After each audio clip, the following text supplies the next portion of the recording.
सभा पटल पर देना चाहे वो दे सकते हैं इस विषय के ऊपर।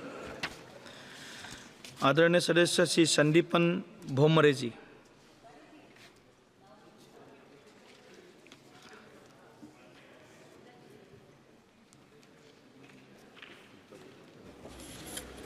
आपण मला मत्स्यपालन, पशुपालन आणि डेअरी मंत्रालयाच्या अनुदानावरील मागणीवर बोलण्याची संधी दिल्याबद्दल मी आपले आभार मानतो। आणि नुकताच केंद्र सरकारने अंतरिम संकल्प सादर केला। या अर्थसंकल्पात शेतकऱ्याला प्राधान्यक्रम देण्यात आला आहे। त्याच्या सर्वांगीण विकासासाठी सरकार कटिबद्ध असल्याचे संकल्पात दिसून आले। त्याबद्दल मी शिवसेना पक्षाच्या वतीनं माननीय नरेंद्रजी मोदी साहेब आणि अर्थमंत्री निर्मला सीतारामन यांचे आभार मानतो। आणि माननीय अध्यक्ष महोदय, मराठवाड्यात 8 जिल्ह्यांचा समावेश आहे। जे दुष्काळी भाग आहेत या भागात शेतकऱ्यांच्या आत्महत्याचे प्रमाण जास्त आहे। शेतकऱ्यांना अतिरिक्त उपजीविका मिळवण्यासाठी दुग्ध व्यवसाय अतिशय उपयुक्त आहे, परंतु दुग्ध व्यवसायाची संबंधित पायाभूत सुविधा अभाव आहे। माननीय अध्यक्ष महोदय, या भागातील शेतकऱ्यांना चाऱ्याची मोठी टंचाई भासत असल्याने त्यांना चढ्या भावाने चारा विकत घ्यावा लागतो। त्यामुळे दूध उत्पादनाचा खर्च वाढतो।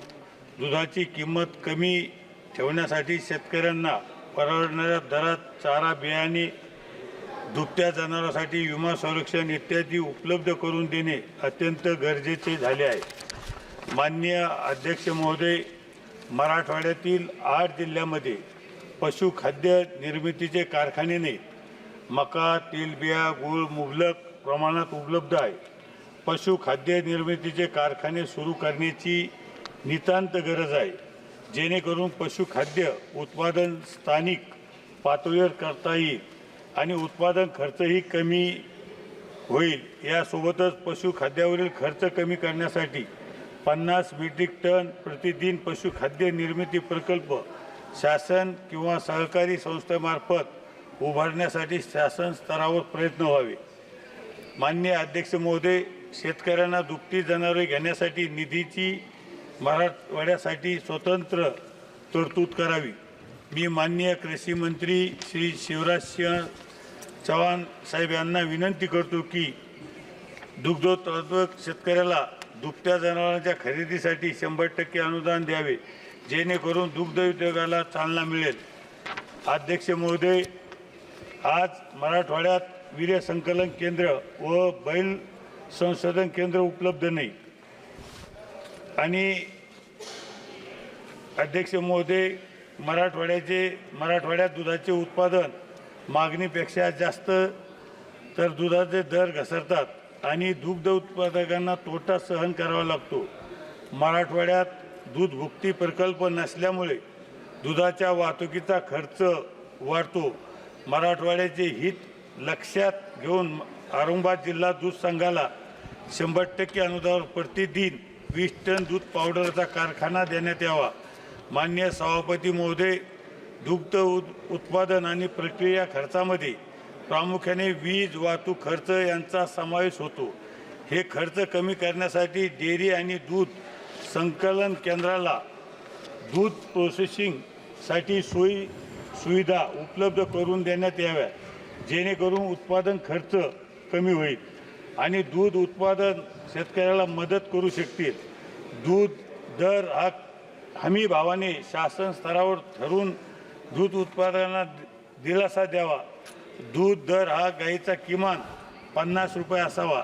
माननीय अध्यक्ष महोदय, शुद्ध दुधाचे उत्पादन वाढवण्यासाठी आणि दुग्ध व्यवसाय तसेच दुग्धजन्य जनावरांचे संगोपन इत्यादीशी संबंधित रोजगार निर्माण करण्यासाठी मराठवाड्यात दुग्ध परीक्षण आणि संशोधन केंद्राची गरज आहे।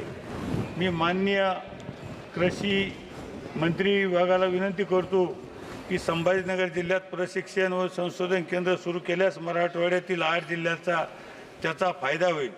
अध्यक्ष महोदय, ग्रामीण भागामध्ये उत्पादकासाठी सुरू केलेल्या गोकुळ मिशन दुग्ध योजनेमध्ये 200 गायीसाठी ही योजना राबवली जायची. त्यामुळे फक्त मोठ्या शेतकऱ्यांना त्याचा फायदा व्हायचा. मी सरकारला विनंती करतो की गोकुळ मिशन योजनेमध्ये बदल करून 25 गायीसाठी सुद्धा ही योजना राबविण्यात यावी. त्यामुळे लहान शेतकऱ्यांना अध्यक्ष महोदय याचा फायदा निश्चित झाल्याशिवाय राहणार नाही. आणि अध्यक्ष महोदय, की सगळ्यात महत्त्वाची एक मराठवाड्यात जो विषय की मराठवाड्यात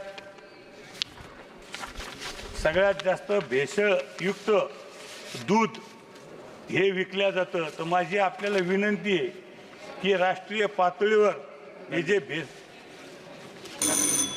भेसळयुक्त जे दूध विकल्या जातं तर त्याच्यावर राष्ट्रीय पातळीवर त्याच्यावर कारवाई केल्या जावे अशी मी आपल्याला विनंती करतो. आणि मला जे आपण बोलण्यासाठी संधी दिली त्याबद्दल मी आपले आभार व्यक्त करतो. धन्यवाद. माननीय